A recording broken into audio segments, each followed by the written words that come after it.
Hello students, in today's lecture let us discuss very first application of instrument called as potentiometer. Application है compare the EMF of two electric cells.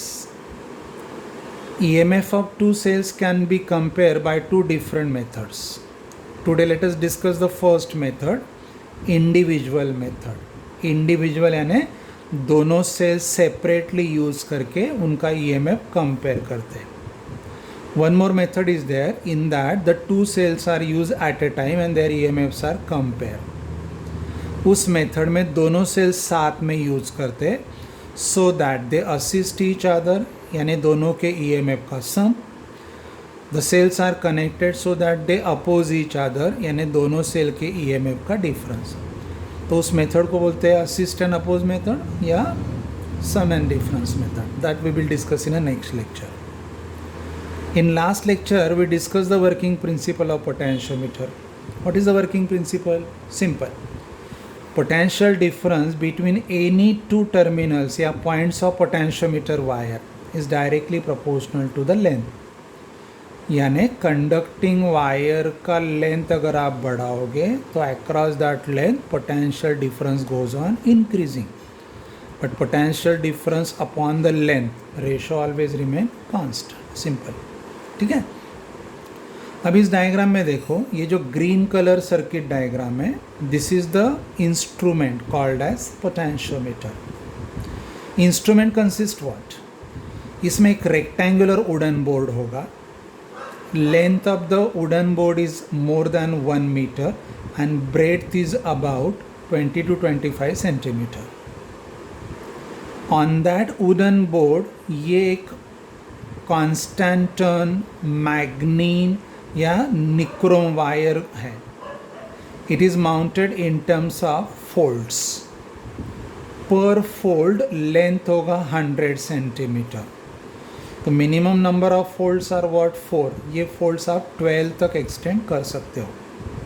जितना ज़्यादा length use करोगे this instrument gives you more and more sensitivity and accuracy. ठीक है. तो एक rectangular wooden board है. On that wooden board the nichrome wire या कॉन्स्टेंटन या मैग्नीन मटेरियल का वायर जो है it is mounted in terms of 4 fold. यही मटेरियल यूज़ करते because for this material resistance is not affected much due to rise in temperature. ठीक है. Per fold the length is 100 centimeter. To measure the length along the length of the wire scales are also mounted. उस scale का least count होगा 0.1 centimetre यानी 100 centimetre length scale होगा. Between the terminals A and B ये एक cell connected है या battery connected होगा. Cell, plug key and rheostat are connected in series. ये जो सेल है this cell establish constant potential difference between the terminals A and B. तो ये सेल पोटेंशियल ड्रॉप या पोटेंशियल ग्रेडियंट एस्टैब्लिश करता है. तो it is called as what? Driver cell, storage cell या एक्यूमुलेटर.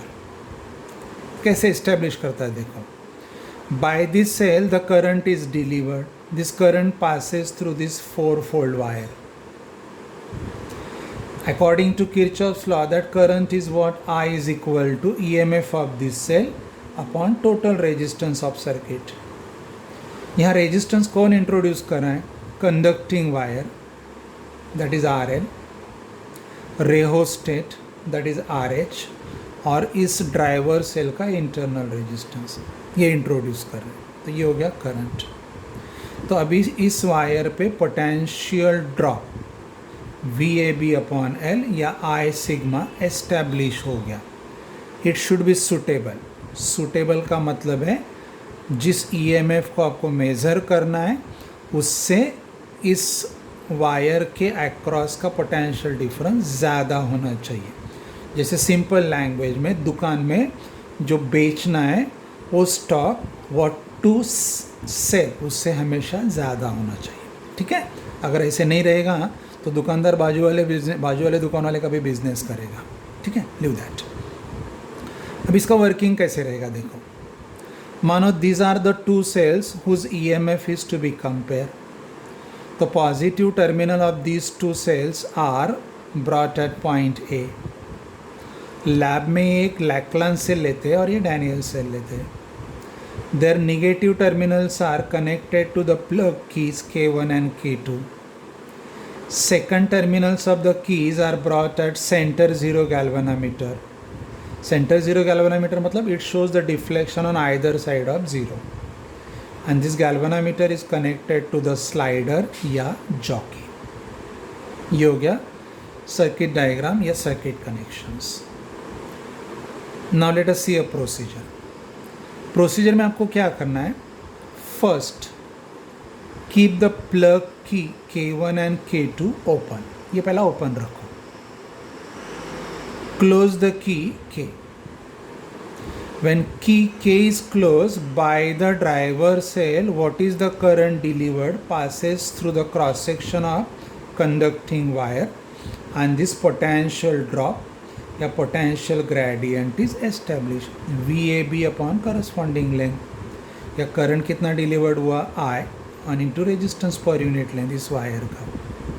ये जो है it should be suitable. Suitable का मतलब this numerical value should be always greater than the EMF to be measure, right, okay.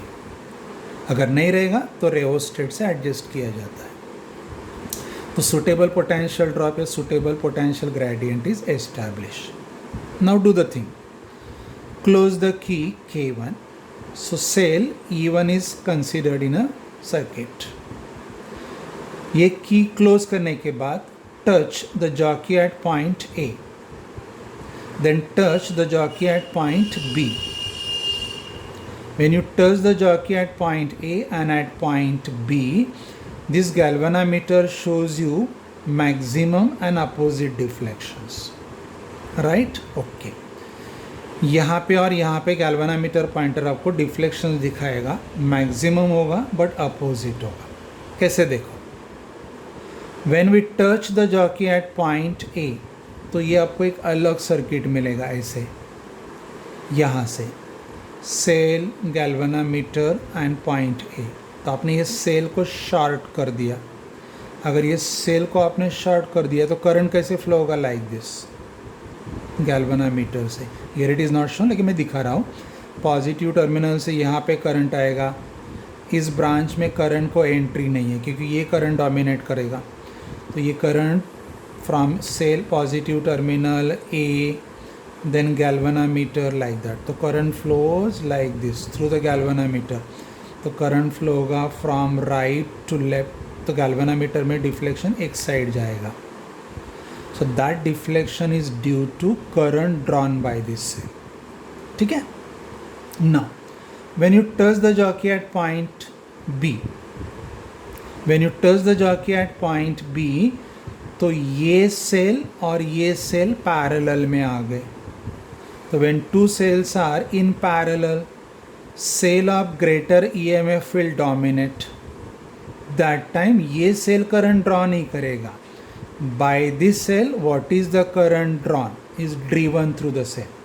मतलब क्या होगा, ये करंट यहाँ पे आएगा और ये करंट दो ब्रांचेस में जाएगा. कुछ करंट इधर से जाएगा ऐसे और बाकी करंट पोटेंशियोमीटर वायर में से जाएगा. अगर करंट ऐसे जा रहा है तो ये सेल करंट ड्रॉ नहीं कर रहा है. By this cell current drawn is driven through this cell. तो अभी ये सेल चार्ज हो रहा है, राइट. अगर करंट ऐसे जाएगा तो गैल्वेनोमीटर में से करंट कैसे फ्लो होगा, from left to right, from left to right. And that is why the deflection goes maximum but opposite. तो when you touch the jockey at point A, cell draws the current, galvanometer shows one side deflection. And when you touch the jockey at B point, current is driven through the cell and deflection goes opposite. मतलब jockey A point पे touch करोगे तो ये cell discharge होता है, jockey B point पे touch करोगे तो ये सेल चार्ज होता है. तो deflections are maximum and opposite.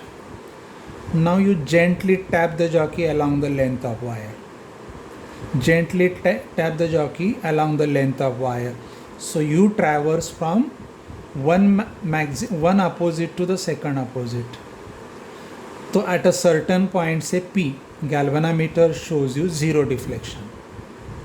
अभी galvanometer जब zero deflection दिखाएगा, that time you open the jockey, galvanometer shows zero deflection. उसको आप open circuit deflection बोलोगे. When you touch the jockey at point P, again galvanometer shows you the deflection same to opposite. तो जब jockey open था इस cell ने current draw नहीं किया क्योंकि ब्रांच ओपन था. आपको पॉइंट P मिला तो भी गैल्वेनोमीटर डिफ्लेक्शन नहीं दिखा रहा है, यानी सर्किट क्लोज होने के बाद भी ये सेल करंट ड्रॉ नहीं कर रहा है. अगर इसे करंट ड्रॉ नहीं कर रहा है तो आप अभी इसको मेज़र कर सकते हो क्योंकि इंटरनल रेजिस्टेंस इंट्रोड्यूस नहीं हो रहा है. ठीक है ना. Measure the length AP. Late length AP is what, ये लेंथ AP है. अभी पॉइंट A ये हो गया positive terminal of cell E1 और पॉइंट P ये हो गया negative terminal of the cell E1. Cell current draw नहीं कर रहा है तो इसका क्लियर अंडरस्टैंडिंग है E1 ये numerical value and potential difference between point A and point P ये न्यूमेरिकल वैल्यू सेम हो गए. तो आई कैन राइट E1 यानी ये is numerically equal to potential difference between A and P. ये potential difference किसने establish करके रखा है, इसने. अगर सेल करंट ड्रॉ नहीं कर रहा है तो क्लियर है E1 इज इक्वल टू ये VAP, मतलब ये कंपेयर हो गया. Clear, this is our comparison. तो E1 is equal to VAP. But what is VAP according to Ohm's law?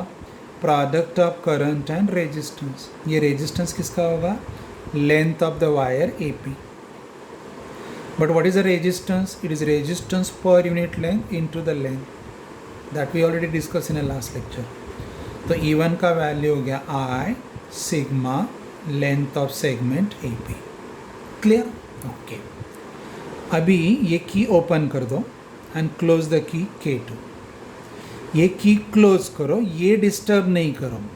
What is the potential drop established should not be disturbed. क्योंकि हम लोग compare करें, अगर कंपेयर करें तो कंपैरिजन में कुछ चीज़ें कॉमन होना ज़रूरी होता है. ठीक है, ओके. तो let us not disturb this part. Rheostat को डिस्टर्ब नहीं करो. Close the key K2. Okay, अभी ये सेल इन्वॉल्व हो गया. Touch the jockey at point A. Galvanometer shows you maximum deflection. Touch the jockey at point B, galvanometer shows you maximum but opposite deflection.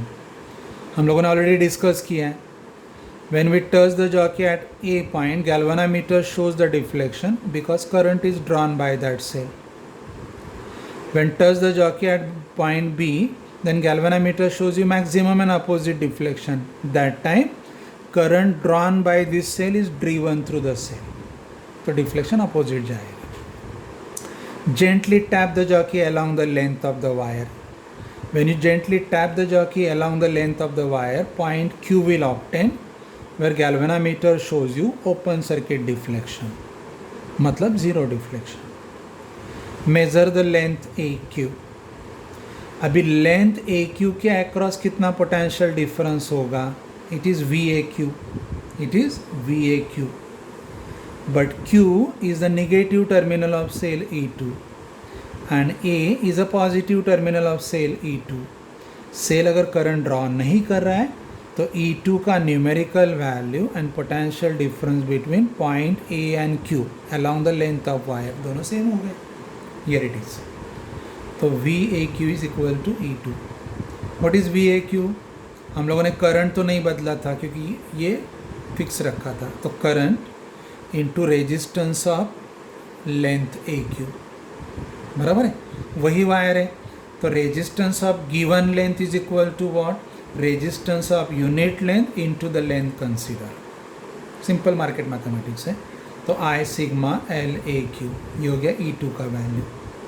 देखो potential gradient हम लोगों ने नहीं बदला है. पोटेंशियल ग्रेडियंट कैसे नहीं बदला? हम लोगों ने इसे डिस्टर्ब ही नहीं किया था. Now take the ratio E1 upon E2. तो E1 अपॉन E2 में ये ड्रॉप जो कांस्टेंट रखा है ये कैंसिल हो गया.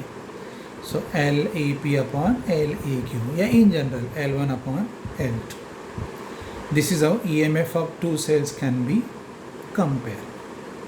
मानो लैब में value of E2 is provided to you, so you can calculate the E1 क्योंकि आपको ये रेशो पता है. E2 is given to you, so E1 can be calculated. In a lab, it is asked to take more and more number of observations. तो observations कैसे बढ़ाए जाएंगे? आई sigma का वैल्यू चेंज करते जाओ. मतलब रेओस्टेट को थोड़ा डिस्टर्ब करो, वापस 2 रीडिंग. रेओस्टेट को डिस्टर्ब करो, वापस 2 reading. This is how you can increase the more and more number of observations.